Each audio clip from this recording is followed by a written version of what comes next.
Hello, folks, and welcome back to the Lakers Lens podcast. This is episode 5. I'm here with my co-host Max Arquilla. What's up? What's up? And it is a very important day. What's your name? You got to introduce yourself. Did I not say? No, you didn't say. We want to know who you are. The man. My name's Matt Hollenbeck. The voice of Lakers I always Lens. thought about I always think about if I was a pro or something, I have a bad name. It's just... You don't like your name? When I was younger, I had these dreams of announcers saying my name, and it's too long, you know? Mine's worse, dude. They wouldn't be able to... They would say Arquilla. And yeah, I mean... Yeah, at least mine's straightforward, but... Yeah. Hollenbeck. I don't know. Yeah, dude, so many people say that. It doesn't... I don't know why. Yeah, where's the A in it? There's an E. I think it's from the Gwen Stefani song, Ain't No... Oh, Hollerback. Everyone thinks it's the same word for some reason. I see.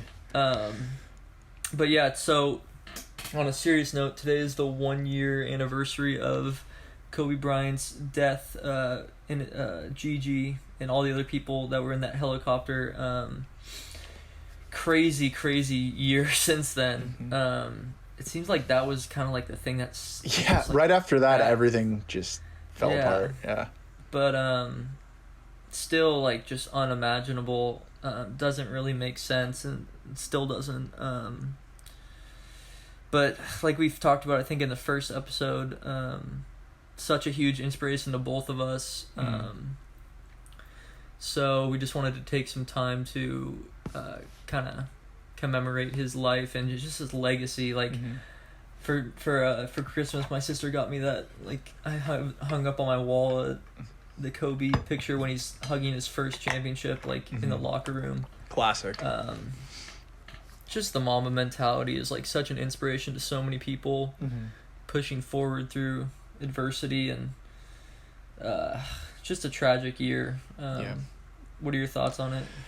I mean, the pain doesn't really go away for me. I mean, today was a tough day. Woke up in the morning, started seeing... I actually debated even not even going on social media today, but I ended up going on, and Twitter was just, all these videos and tributes, and it's hard. It still feels like a punch in the gut. I mean, I think I said it on the first podcast, but Kobe meant everything to me. I mean, literally my icon growing up, just not even in sports, just in life. He was just everything I looked up to in my life. And I feel like we all know where we were when we found out that he passed. And I have a quote right here. I'll read it really fast. This is a Kobe quote. "If you're afraid to fail, then you're probably going to fail. Pain doesn't tell you when you ought to stop. Pain is the little voice in your head that tries to hold you back because it knows if you continue, you will change." Kobe Bryant. He has so many good quotes, man. It's crazy. Yeah. But I think just his ability to deal with all the hate, all the setbacks, the injuries, the adversity, just losing, when he was young, I think it's just a testimony to just never give up no matter what it is. Made 2 free throws with a torn Achilles and crazy, walked off. Dude. I remember, I think I talked about tearing my ACL, but I don't have that natural instinct in me. I would have just ran off the court. Yeah. I would have been Yep. So many players, so many people are like that, where they're just it's not that they're in it for the money, but they don't even have that thought to stay on the court and tough it out. You care more about yourself. I need to take care of myself, which is fine. I'm like that too. I probably would too. But I was even watching, the championship he won with a broken finger. That was just ridiculous. Where just no words for that one. But I was watching another one where I actually didn't even remember this, but I saw it online, and he dislocated his finger mid-game. And I know these things, players come back, but he literally dislocated it, walked over to Gary Vitti, the trainer. He just pops it back, and you can see Kobe grimace, and then just literally walks right back and just starts playing again. Like, you know, usually they like go to the locker room or at least like go to the bench and like they crack it and then like whatever. He just did it like at a free throw, just mid game, crack it back. We're good. Just crazy, dude. Like, what? That's insane. He's just the heart of a lion, and like, it's just so tragic.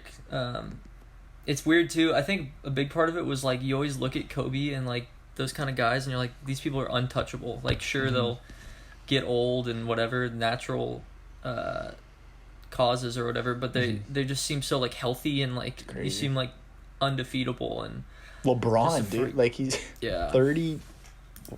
He's gonna be 37. Like, we'll get into his performance this week. Or he is 37, right? I think he's 36. Okay. But either way, like, I asked my dad. It's crazy. Yeah. I was watching the game like a couple days ago with my dad, and I was like, Dad, do you think you could have done that when you were 36? And he's like, absolutely not. Like, I couldn't even run when I was 36. I was so out of shape. Insane. Yeah. But yeah, let's get into it. Just wanted to take a quick moment there to talk about Kobe. But this week, we were all wrong. Yep, we were wrong. We were wrong. We said 2-1. We did beat the Bucks on Thursday, which not to my surprise, but the game was like it was paced down. Like, it wasn't exactly what I expected from the Bucks. But let's just go through some stats. First of all, 113 Lakers, 106 Bucks. Chris Middleton, 20 points, 7 assists, 5 rebounds. Giannis, 25 and 12, which is kind of contained for him, especially in like a big marquee game like that. You kind of expect him to go off. Drew Holiday, 22, and we'll talk about that Schroeder matchup that you were kind of worried about. And then for the Lakers, pretty quiet night from AD, 18, 9, and 6 on 38 minutes. LeBron really carried a lot of the weight, 34, 6, and 8. Schroeder, 4 points, 1 rebound, 1 assist, kind of just non-existent. Yep. And then I think the key to that win was KCP, 23 points, 3 rebounds. I think he made 6 threes. I think it was 6 threes. Yeah, 6 threes. Just on fire, which is really good. So what were your takeaways from that game? Because go ahead. Yeah, so I'll go through here. So one thing I put here about LeBron. So let's just talk about LeBron first here with the Bucks game. I mean, this guy's playing out of his mind, man. Like, the way he's shooting the basketball, like, it's crazy to me. Yeah. And even like on defense, like he turns it off and on defense. I think we've talked about this, but I just watched possessions where he would like switch on to Middleton or, be guarding Middleton for, they switch and mix it up, but like he would just lock him up. Like, it's like when he locks, like when he says, I'm going to lock you up, he locks you up. Like, you don't do anything. I don't know if you've noticed that, but like when LeBron like gets low, you know what I'm talking about? And like he you just can't. They either pass it, they know too. Like, player either passes it or they get locked up. Like, it's rare that I watched LeBron like be actually focused on defense and a player like burn him. Like, it's rare.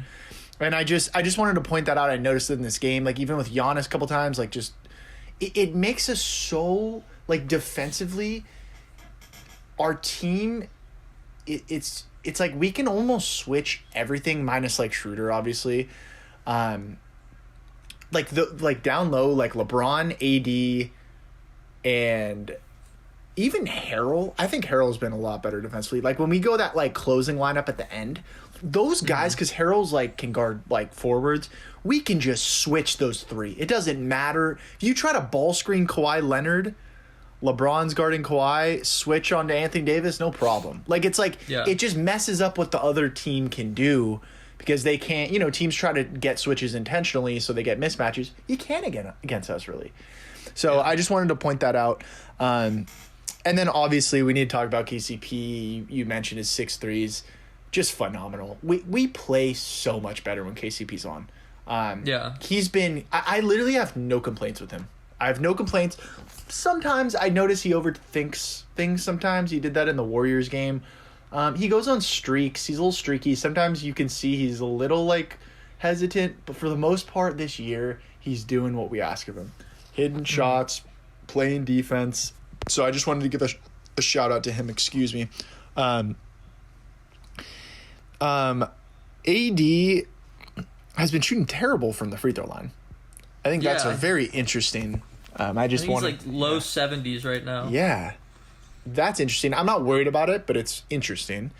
I also wanted to point out Kuzma doing the dirty work. You guys know, I feel like I've been really hard on Kuzma, but kind of speaking for all the games, he's done a lot of the dirty work. He's not scoring offensively like I think he should be, in my opinion.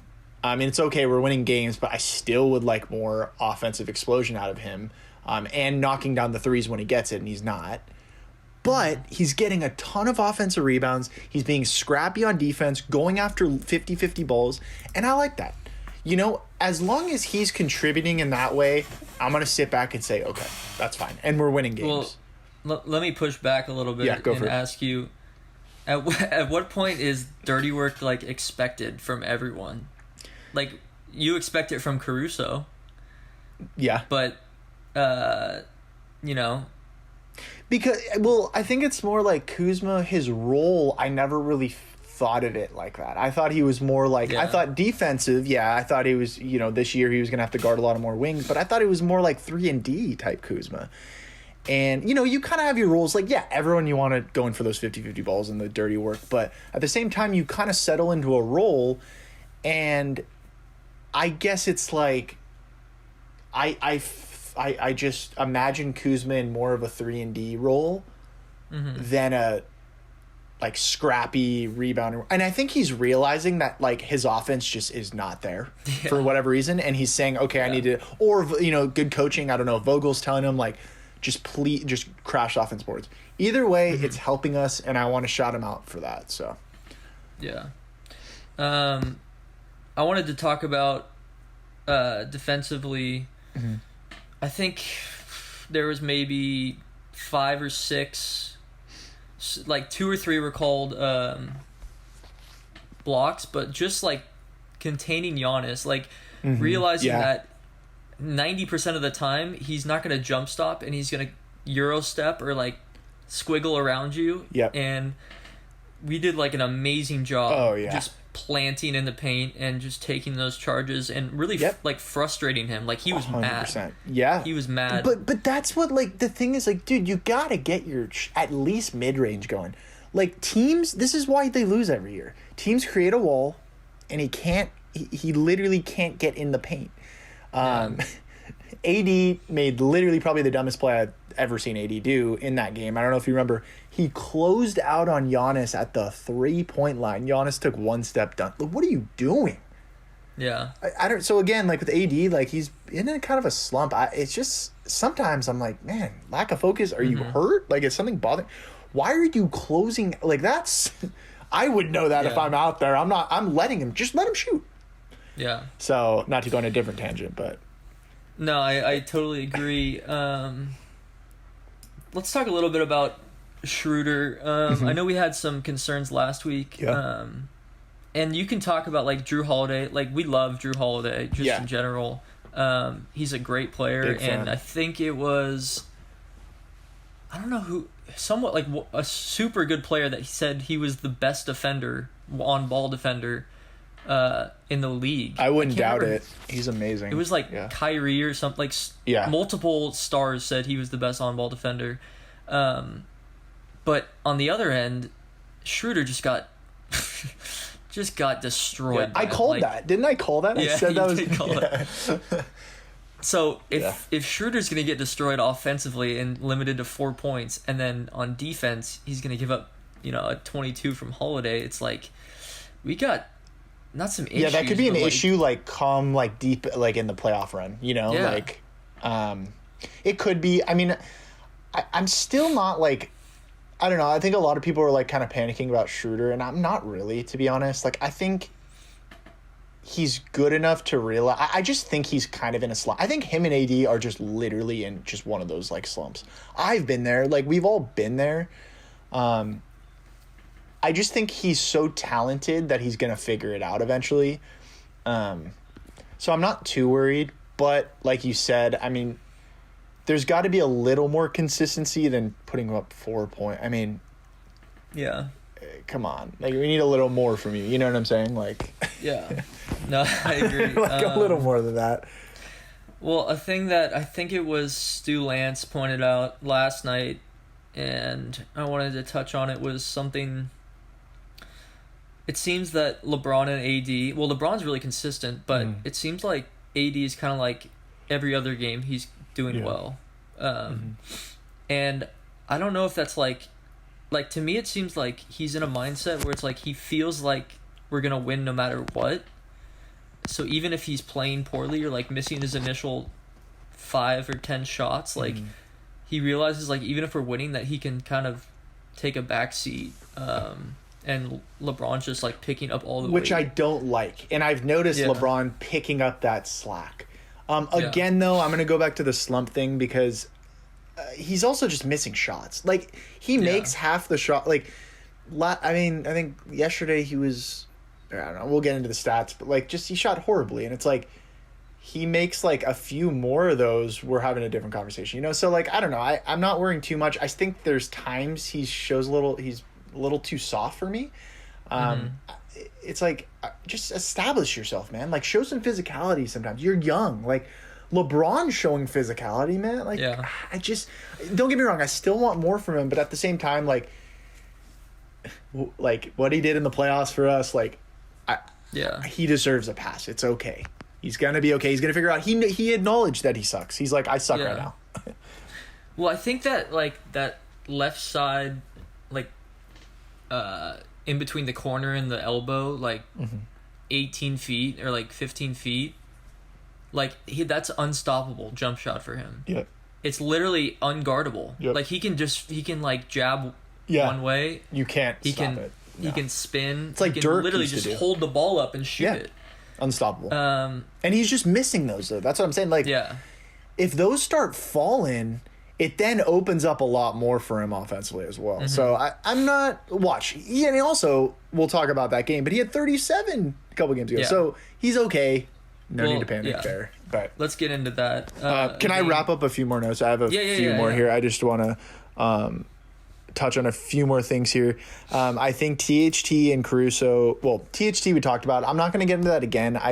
He played in the Bulls game, looked good again, but he didn't play last. Like, I just don't understand what's going on there. And you know what? Let's like leave that for another time because I got into it last time. Caruso though, I think Caruso still needs more minutes, and I'm gonna keep asking for that.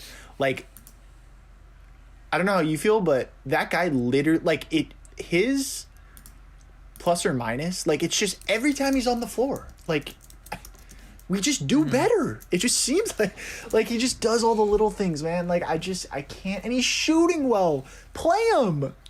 Like, I don't understand this whole, like, Vogel is very, like, he likes to go, like, keep everything the same, like, per every game. He likes to keep, like, his same rotations. God, has he not earned it? Like, his defense is phenomenal. He's making his shots. He's not really turning it over that much. Play the guy more. So I just want to say that. First of all, let me just add, he's the leading 3-point percentage in the league, in the NBA. It's amazing, dude. Come on. 55% from 3. Listen, that won't be for the whole season, but it shows you that he worked on that in the offseason, and you got to give him credit for that. I mean, come on, he's shooting at a different level. Okay, so I wanted to also say Markeith's been an absolute liability out there, and especially on defense. I don't know. That guy needs to wake up a little bit. I just want to say that, Keith, if you're listening. He's probably not listening, but please, like, just pick up your focus a little bit. And then we touched on the charges. I really liked how we were taking charges, especially Montrez. He puts his body in the line, man. I just appreciate that. And I thought there was some bad officiating in this game. I wrote they had 58 paint points. That was an issue for me. I did not like that. So I wanted to put that in the podcast. 58 paint points. That's a lot. You want to force people to shoot threes, force people to shoot long twos. You don't want people to dominate you inside. Turnovers killed us again in this game. Do you have how many turnovers we have had? Yeah, it wasn't terrible. It was like bad. 10 to 14. So we beat them in that. My apologies. I misread my own note here. I said we took care of the ball better today, and that's why we won. I said if we would have turned it over 19 times like we did last game, we would have lost. So yeah. So that's what I was saying. We can move on to cool. Yeah, Saturday Bulls game. I don't remember what I said specifically about this game, but I feel like I probably said something about Levine going off or whatever. But Lakers, pretty routine. I mean, just easy. Way easier than the first Bulls game. 101 to 90. Maybe AD has something because he's from Chicago. He looked good that game. 37, 6 and 3. In how many minutes though? He didn't even play. 28 minutes. Yeah, I mean that's really phenomenal, good. Man. I mean that's just it's there, man. Nothing to be concerned about with AD. LeBron, like Stu Lance said, kind of a backseat. Didn't need him really. Yeah. Same 28 minutes, 17, 11, and 6. And that's fine. I literally don't care at all. Yeah. As long as we're blowing out teams. cares. Yeah, who cares? Like that's still a good stat line. You said 17, 11. Yeah. That's really something. Yeah. But here we go. This is a big point for me. Oh gosh. I'm choking. Wesley Matthews, 19 minutes, 4 points. Oh, dude. And guess what? Taylor Horton-Tucker, 21 minutes, 10 points, 2 rebounds. He looked good out there. I just don't get it, man. What does that say about my consistent argument that you could wipe Wesley Matthews' minutes off the face of the earth? Yeah. He's been awful too. You were right about Wesley Matthews. I mean, it's like, I get it. He's not getting a ton of shots a game, but like when he gets his open shot, he misses it every time. It's like, come on, dude. What else are you like? Yeah. It's a waste You're fully of time. rested. Like you're coming off the bench. You're not playing a ton of minutes. Like you gotta knock some of these down here. Or at least, and I don't even see him like doing much defense. Like, again, like Kuzma, at least he's getting offensive rebounds. Like he's doing more. But so you want to talk about the game? Yeah. So let me jump in here. LeBron's not. I had put here. I didn't think LeBron was getting a lot of calls this game. Again, not a big concern, but it's also a little frustrating to see Joel Embiid flop every play and get every call. And we play them tomorrow, so I can't wait. I hope we absolutely destroy. I if you guys don't know, I can't stand Joel Embiid, but LeBron's full court passing, he had a few this game. Oh my God. I get so excited when that happens. I love it so much. I put here Caruso needs more minutes again. Still just I'm still a little frustrated with that, to be honest, and I'm gonna keep saying that until it happens because I really think it could benefit this team. I noticed a play LeBron was coaching KCP and other players on the sideline. I just love it during the regular season. Like, it's just so important. Like, it's just a leader, that's, does Kawhi do that? I mean, Kawhi just sits there. I mean, it's like, there's so many other players that don't. Harden? I think Harden cares about, you think he cares about, whatever his face, I'm trying to remember that guy's. Yeah, Joe Harris. Like Joe Harris. Like, you think he cares? Come on. Caruso locked up Levine a couple times. Love to see I it. love that, dude. I still said we need to work on the turnovers. That's like, honestly, this year, I would say my biggest thing to work on moving forward is taking care of the basketball. And I get we have a new team. I acknowledge that. take care of we are so good if we just take care of the I know it sounds stupid, but like we will win every game. The games we've lost, we've just turned careless. Back to 18, like high teens. For just terrible. So last couple things here. I thought our second unit defensively played great. I don't know if you noticed that, but like our rotations was crisp, our active hands, our communication. Like you could just tell they locked the Bulls up, and that was really nice to see. To get AD and LeBron that rest, it's so important that we put away these bad teams early. Last year, there was a lot of close games with like the Bulls or like the Knicks, like. Mm-hmm. Well, the Knicks are kind of good this year, but you know what I mean? Like, just these bad teams, like the Timberwolves, where we're like neck and neck and LeBron has to close it out. No, like we need those guys resting. So that was really nice to see. And it looks like also I put here, what do you think of Marc Gasol lately? I feel like you're going to say that you like what he does.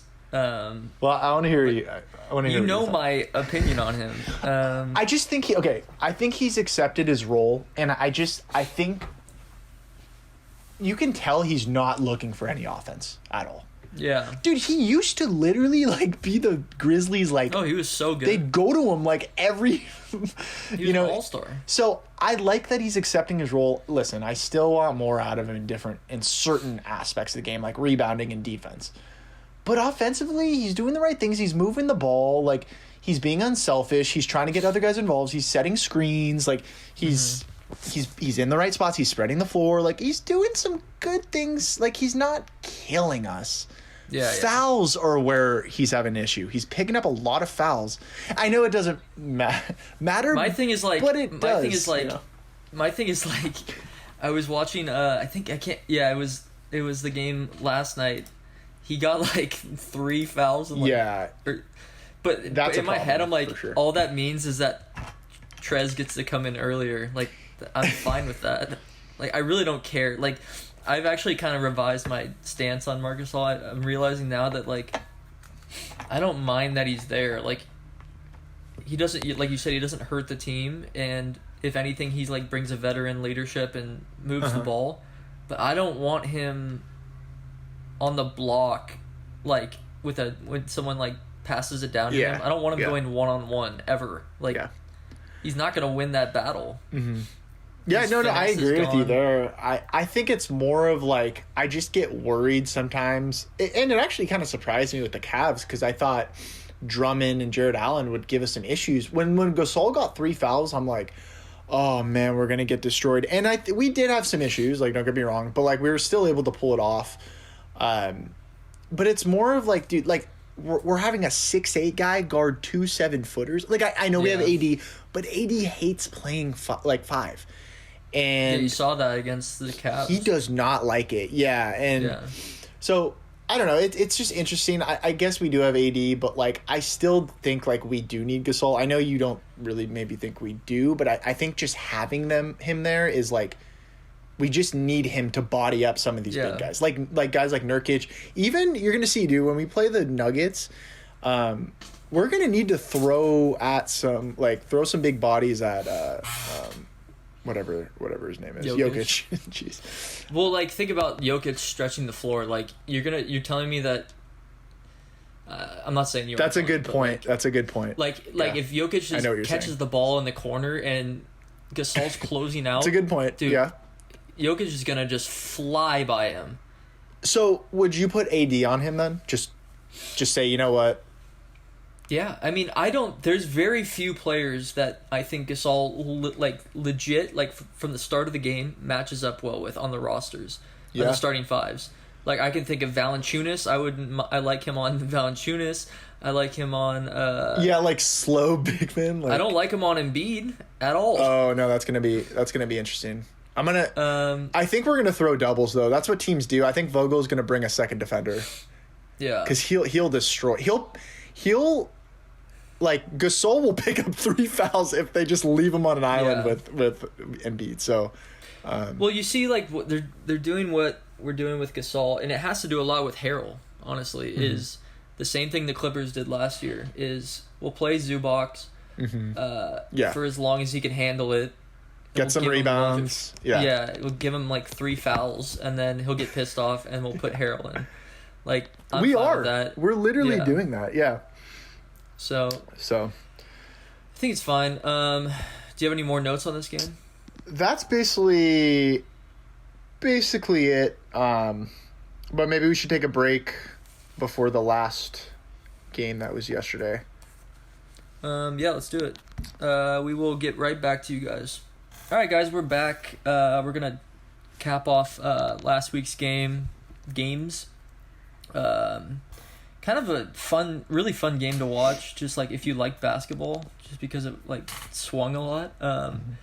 Lakers, Cavs, LeBron returning home to Cleveland. Final score: Lakers 115, Cavs 108. You wouldn't have thought that from the kind of the first quarter, second, like the halftime. You're like, oh, Lakers have this, but Cavs really picked it up towards the end. But LeBron just absolute beast mode. Crazy. Like, took over the game, 46 points, 8 rebounds, 6 assists. And I want to make a note that he scored 4 points in the third quarter, and I think the second quarter was like 8. So he could have, if he just played, he could have had 60, interesting. I think. Wow. Yeah. He could have had 60 for sure. AD just kind of like backed off. Yeah, AD went back to like that slump that we saw him in we were talking about. 17 and 10, Schroeder 10, KCP 10, Harrell 15. On the Cavs side, Drummond had like a crazy first quarter. He had like 17 and 10. I love Drummond. I don't care what anyone says. I love Drummond. I think he's so like, I just like watching him play for some. I don't know what it is, but like, I just like watching him play because he's like huge, but he likes to like dribble and do like the kind of like Euro steps and stuff, and it's, I don't know, it's just fun to watch. I like him. Yeah, I like him too.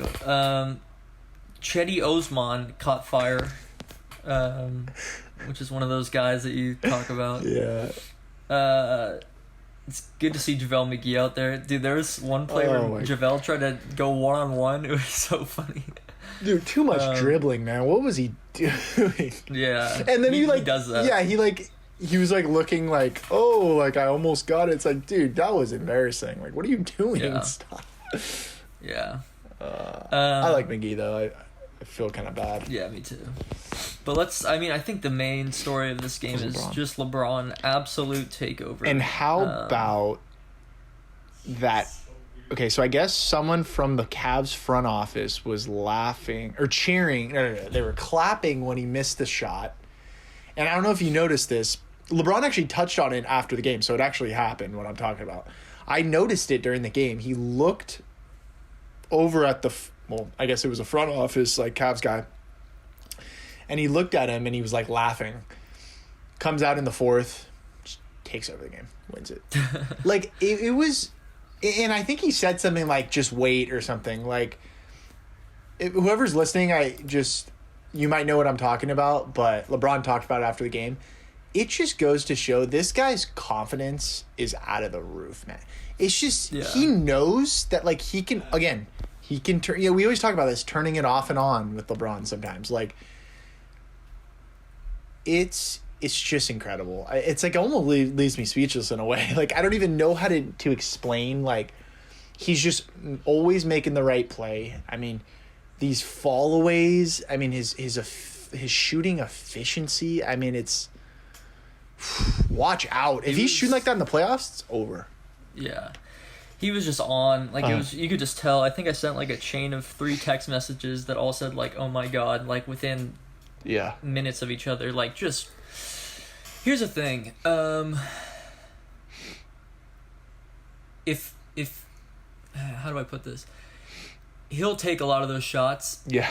And I complain about them. Yeah. Because he doesn't make them. But when he's on, we all kind of praise him for it. Yeah. And I think this game was one of those ones where it's like, just let him do it.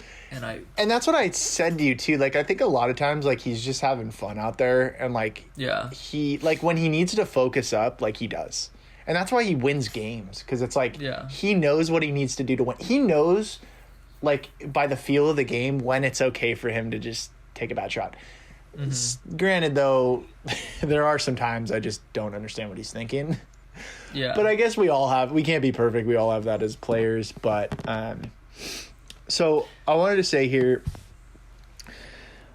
Gasol picking up 3 early fouls just can't happen. I know we kind of touched on Gasol earlier, but, picking up early, foul, that just can't happen. Like, he needs to he's done that a few games, and it's just, I don't like it. I know you don't care personally, because like you don't mind Harold coming in, but still, I don't like any guys getting in foul trouble, especially our only like true center, basically.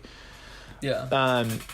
Schroeder's still turning the ball over.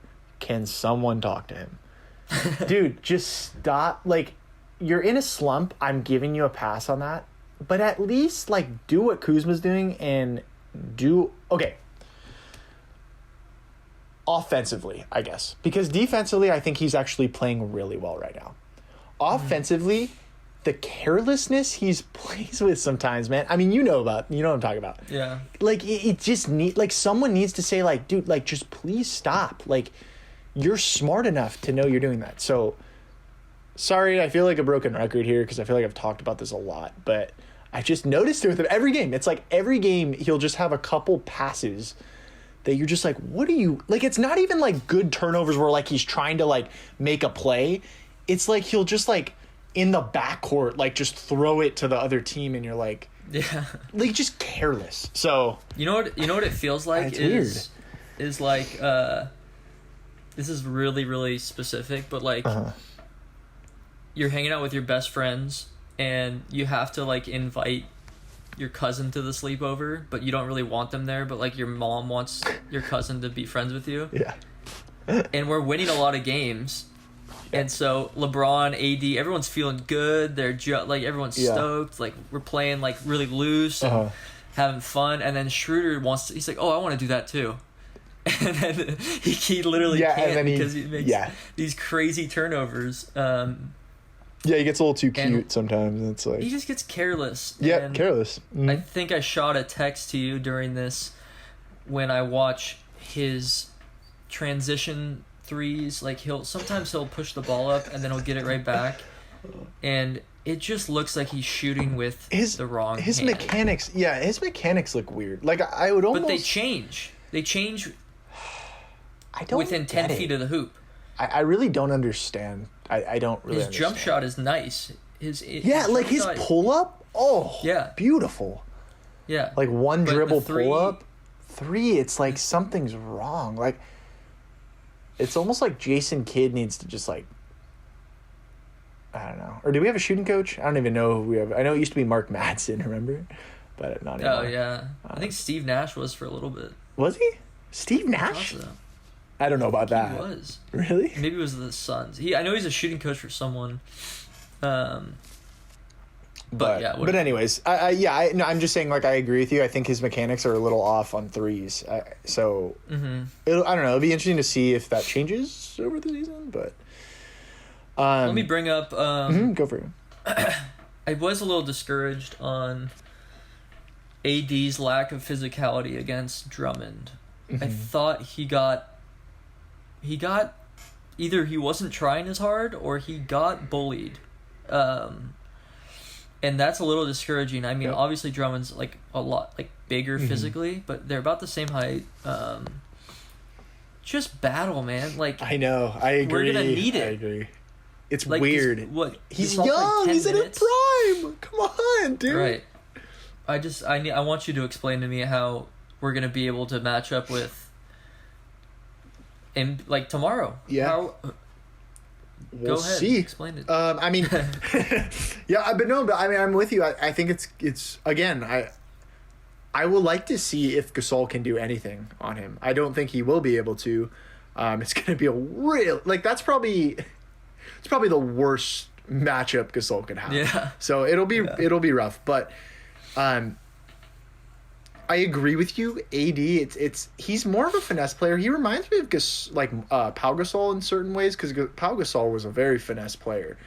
Yeah. But Gasol still mixed it up. He would still take the contact. Like, not to say that AD doesn't, but it almost seems sometimes like it's like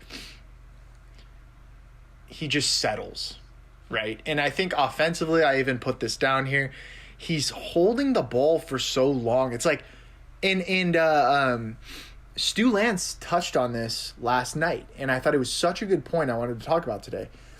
He needs to attack sooner.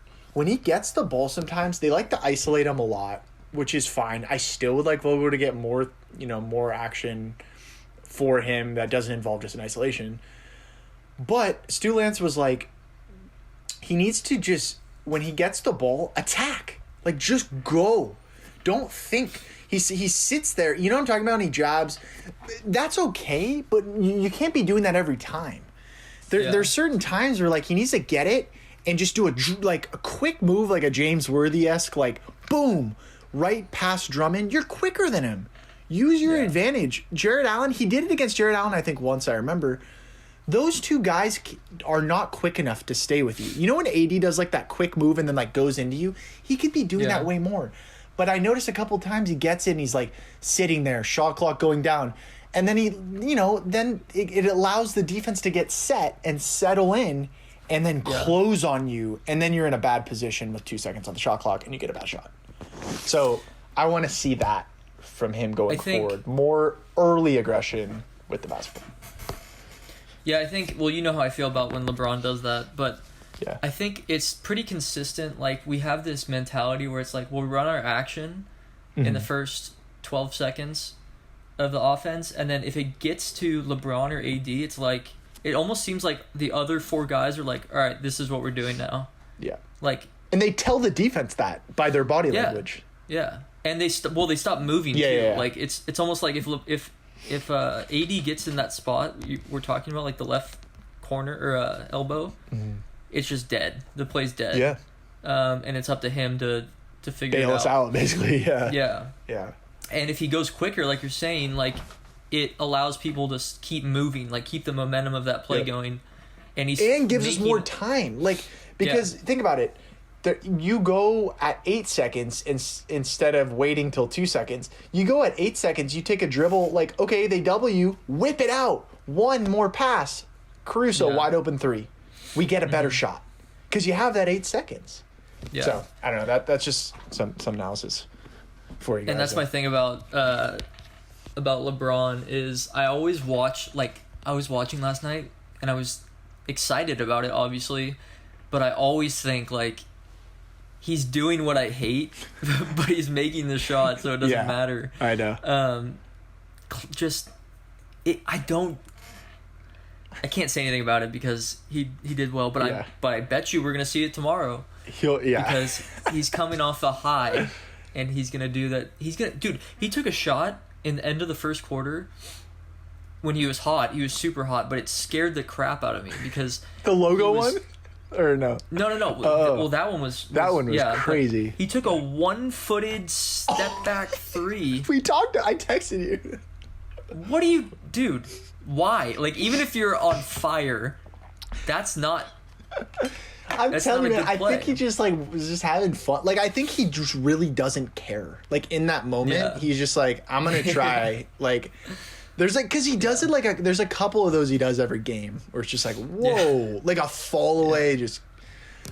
Yeah, that one in the corner where it was like probably his 41st point. Oh, that was gorgeous. Just like a shake and bake, deep two players on you. Like, oh, that looked I don't get how he makes it. Yeah, it did.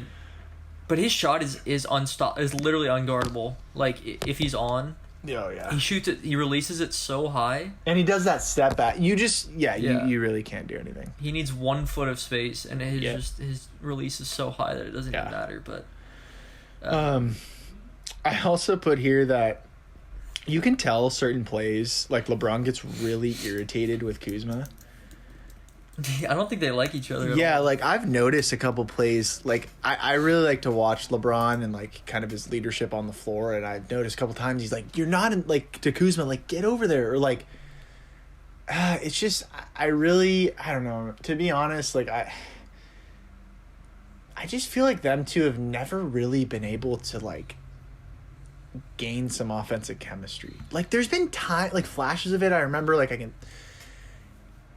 don't know. Well, put yourself in Kuzma's shoes, knowing his personality. He comes off a ridiculous freshman year or rookie year. We thought he was going to be literally a superstar. Yeah, well, so did he, right? Yeah, yeah. All of a sudden, guess who's in town? The king. Yeah, it messed up a lot for him, honestly. You think he's jealous? At any point? I think he's accepted it at this point. Like, I think he's just realized he got his contract, so he got paid. So he's like, okay, at least I got it $40 million. But like, I think he's accepted it, and he knows he's on the best team in the NBA, and so he's just kind of like, this is just how it is. Because you don't really see him. It's not like he's getting frustrated, like, oh, like pass me the ball or anything. Like he just accepts it, you know. But I don't know. I guess, I don't know. Maybe I'm overthinking it. I for some reason, when they're on the floor together, I feel like they're not on the same page sometimes. I don't know if that's just me. But. Yeah, it doesn't seem like they talk too much, honestly. Yeah, like Caruso and LeBron are just amazing together.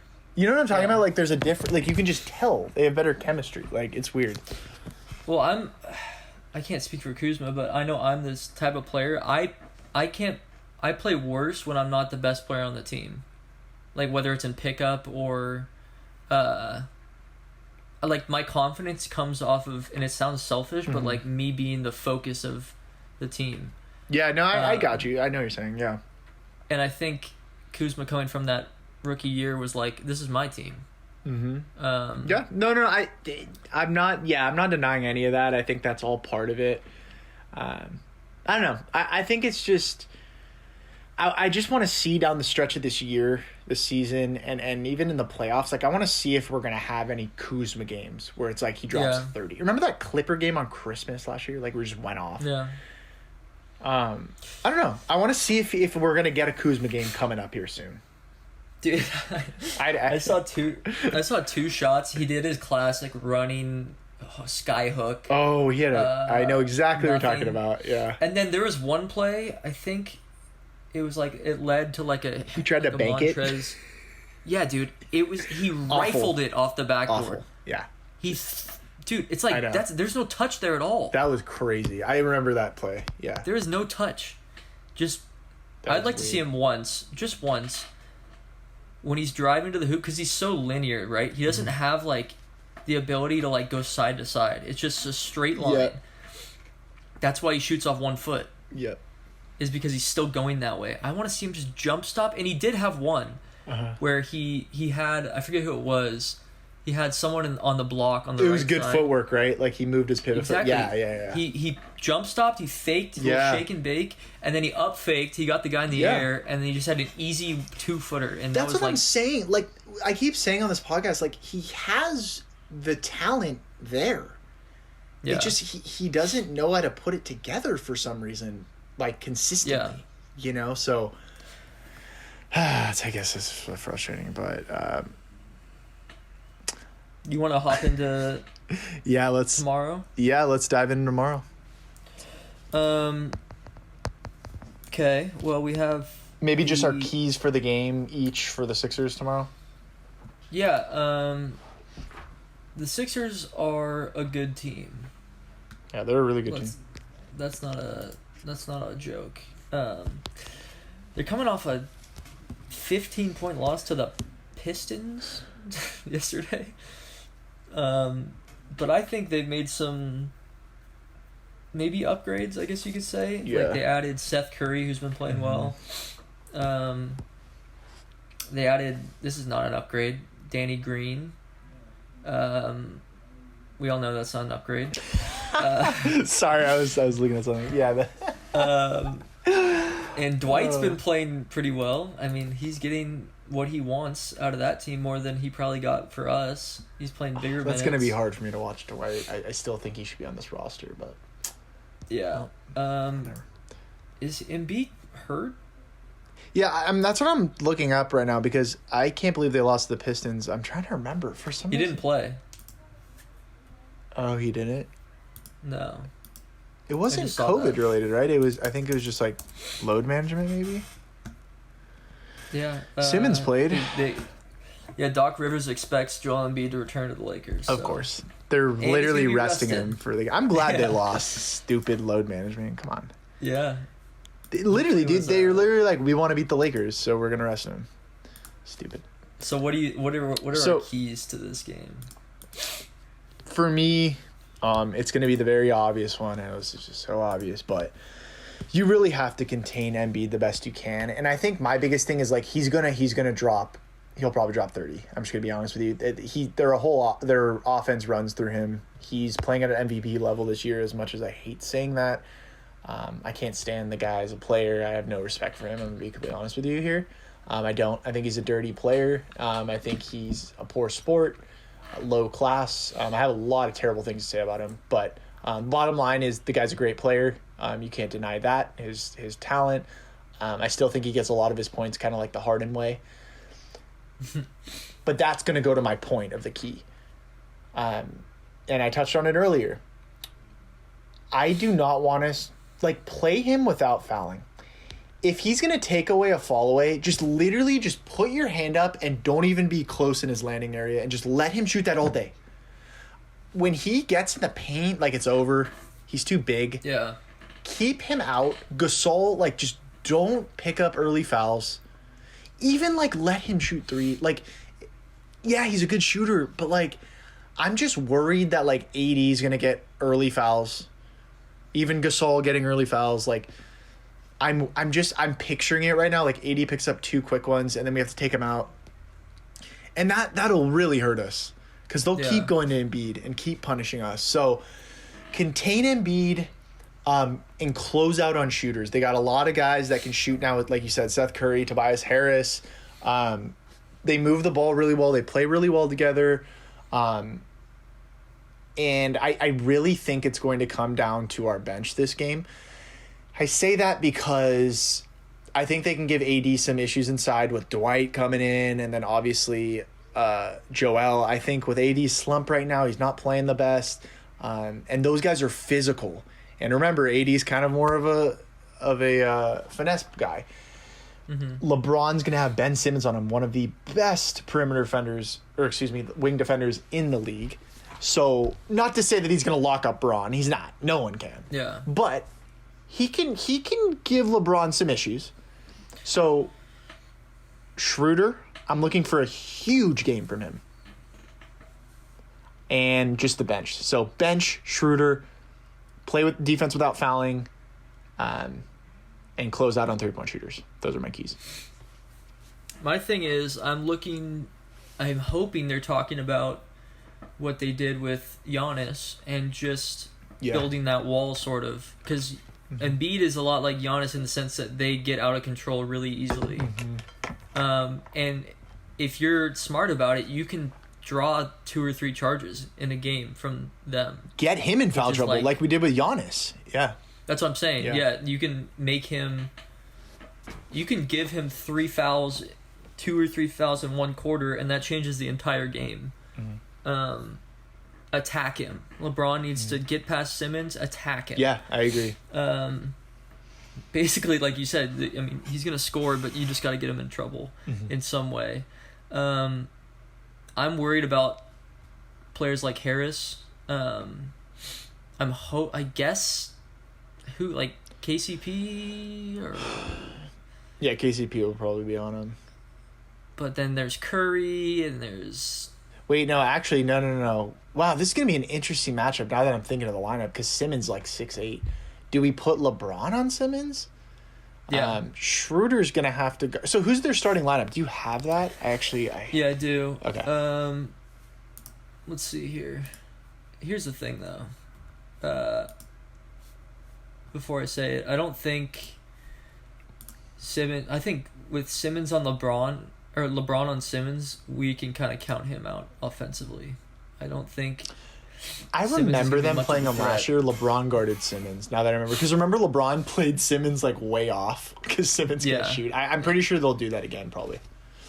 We have it's Seth Curry, Ben Simmons, Danny Green, Tobias Harris, Joel Embiid. Okay, so Seth Curry, we'll put Schroeder on him. Danny Green, KCP will probably guard him. And wait. I guess Anthony This Davis is gonna be would interesting. Yeah, because Guard, Anthony Davis would guard Tobias Harris. Yeah. Wow. Huh. This is a more interesting matchup than I initially thought. Yeah. 'Cause we have just different rosters.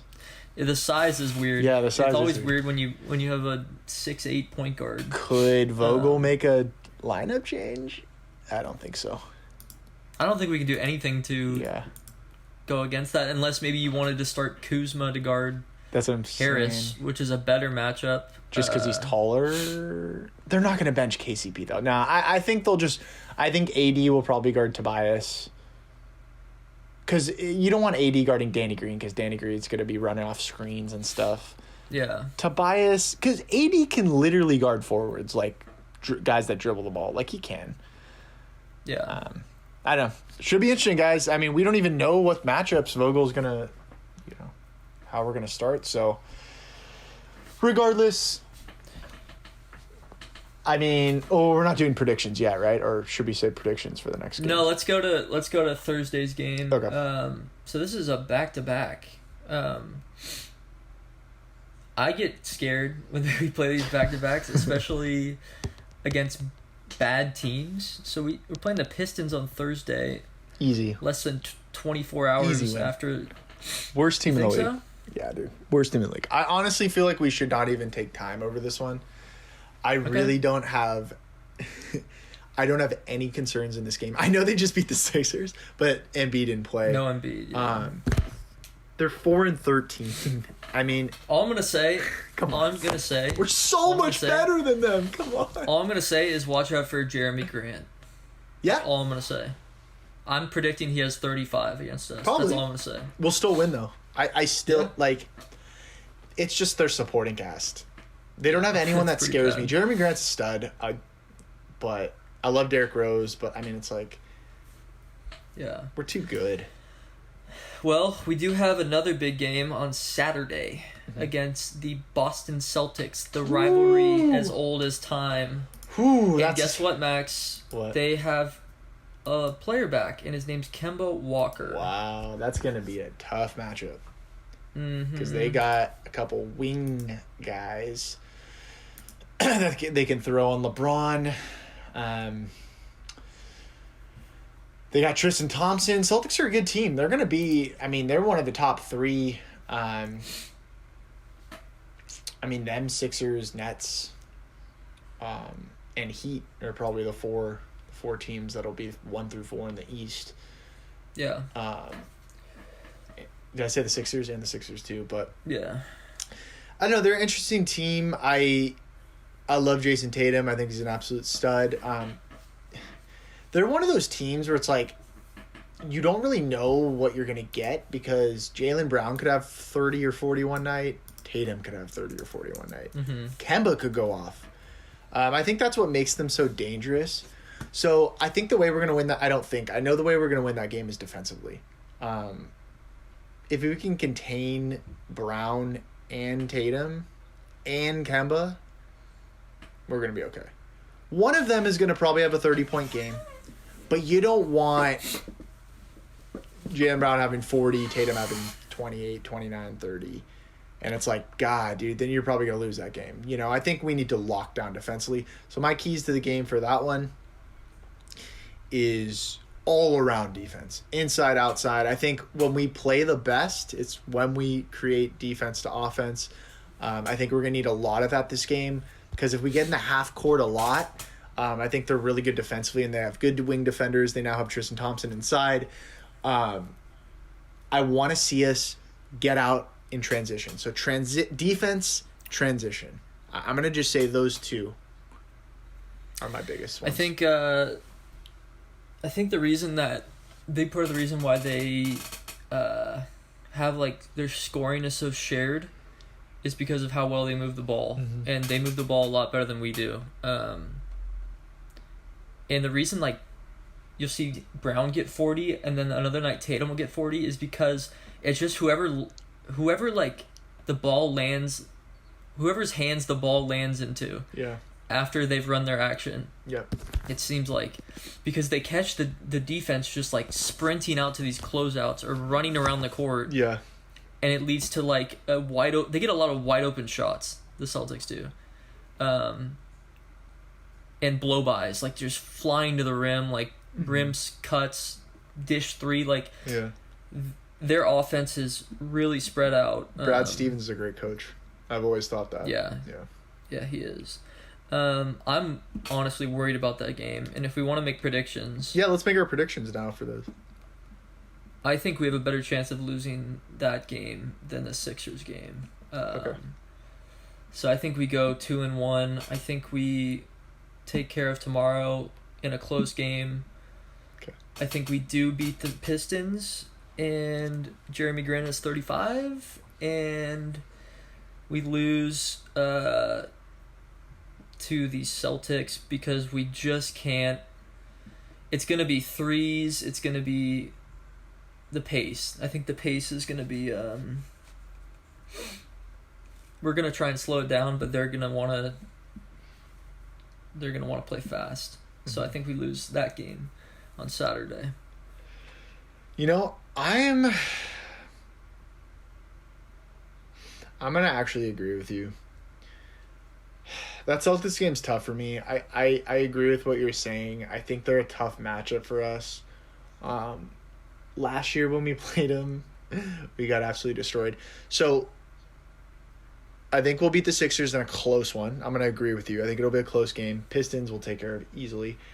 I think for my reasoning for the Boston game, I think it's going to be, honestly, a lack of focus because we're at the end of our road trip. We've been gone for so long. They're probably going to be tired. Celtics will be pumped at home. Kemba back. Every team plays their A game against it's the Lakers. And I just think it's going to be one of those games where I think there's going to be a lack of focus, and I think we're going to be just mentally. And I mean, dude, think of like this is a huge road trip we're on right now. And I think come what day did we play him? So Saturday. I think we're just going to be emotionally drained. I think it's going to be one of those games where we're just not going to be focused. Kind of like last year when we played them. Look at this, too, is Celtics play Spurs tomorrow. We play the Sixers tomorrow. And then the Celtics don't play again until they play us. Oh. But then we play again on Thursday. Okay, that's even... See, that's... There you go. That sums it up for me. Yeah. That they're gonna be fresh. They're gonna be that right there is your answer for Saturday. Yeah. But you know what? Never know. We're good enough. So. I wonder if they kind of like take the Pistons game a little bit like what we saw in the Bulls game. Looking ahead to maybe or something. Or... Yeah. I don't know. We'll see. But we've been going for a while now. Yeah. So we'll probably wrap up soon. There wasn't a ton of like crazy news this week in the league that I wanted to talk about, except for something we touched on last week. I saw a tweet about it, and it said, like, with all this going on, nobody talks about the Jazz being 12-4. So, speaking of the Jazz, they're getting their butts kicked by the Knicks right now. Oh, really? Yeah, that's interesting. But regardless of that, the Jazz are playing out of their mind. And yeah, they're down by 12 right now in the third. Okay, so kind of speaking of the Jazz, I mean, listen, they're just playing really good basketball right now. They're a good team. They've been together for a while. They have good chemistry. But I want to ask you about something that happened on TNT. Oh, the Shaq thing? Yeah. So if you guys don't know, Shaq basically like called out Donovan Mitchell, and he did it in his eyes was like, I want to motivate you, but he's like, I don't think you'll ever be a superstar or elite player. What do you have to say to that? I want to ask you, that's been very controversial. Do you think that was the right thing to do by Shaq, from Shaq? I don't think it was the right thing to do on TV. I think it makes Shaq look bad because it wasn't like he had a bad game. He had a really good game. And he's balling this year and in the bubble he did. Like I get that. Like, I'm totally for, trying to motivate someone by saying that, like, they're not living up to their potential. Like, that's fine. But there's literally no point in doing it on TV. I agree. Like, what do you want him to say? Like, that's like I liked how Mitchell responded. He's like, all right. Yeah. I think that was the perfect response. It's like, dude, I'm not going to... Yeah. Okay. Yeah. Yeah, like, I don't know. I agree with you. I think it's like... I almost would have liked him to... Like, I don't even mind. It was more... It bothered me that it was, like, in an interview. Like, dude, that's fine. Like, if you want to talk about Mitchell and saying, like, he'll never be a superstar or whatever, or, like, look into the camera and be like, Mitchell, like, you need to do... You know, I want more out of you. Like, I don't think... Or however you want to do it. That's fine. But to, like, go in an interview and just, like, bring that... Like, that was just so, like, disrespectful to his face. I didn't like it. It was awkward. It was weird. And I don't think it's good for the NBA. He's also not a coach. It's not like he's... I know. He has any stake in what happens with Donovan Mitchell. Like, yeah. Just let him do his thing. And, exactly. Dude, I don't know where Shaq is getting this from, because in the playoffs against the Nuggets, dude... He had, like, 2 60-point Donovan games. Mitchell couldn't do anything more, really. Maybe, I think, like, something he can improve on, and they're talking about it, actually, but, like, he doesn't get a ton of assists or rebounds. Like, you don't really see games like LeBron does where he gets, like, 33, 10 or whatever. Like, but the guy is a bona fide scorer, man. I mean, my goodness. I mean, it's like if you're dropping 40, like... Someone else pick up the slack for the assists and rebounds. Like, I don't really have an issue. Like, he's just a scorer. Like, okay, yeah, you always can have stuff to work on. And, you know, that's something he could probably, you know, be more of a facilitator or rebounder. Like, focus on those other things rather than just scoring. But, like, man, dude, it's like the guy's still young. It's like, how much more do you expect? Doncic is like... Doncic is playing. But it's like, are you setting that expectation? Like, Doncic is like... something I've never seen before. Being that young and dropping triple doubles, like, I don't know. Well, I lump him in. I lump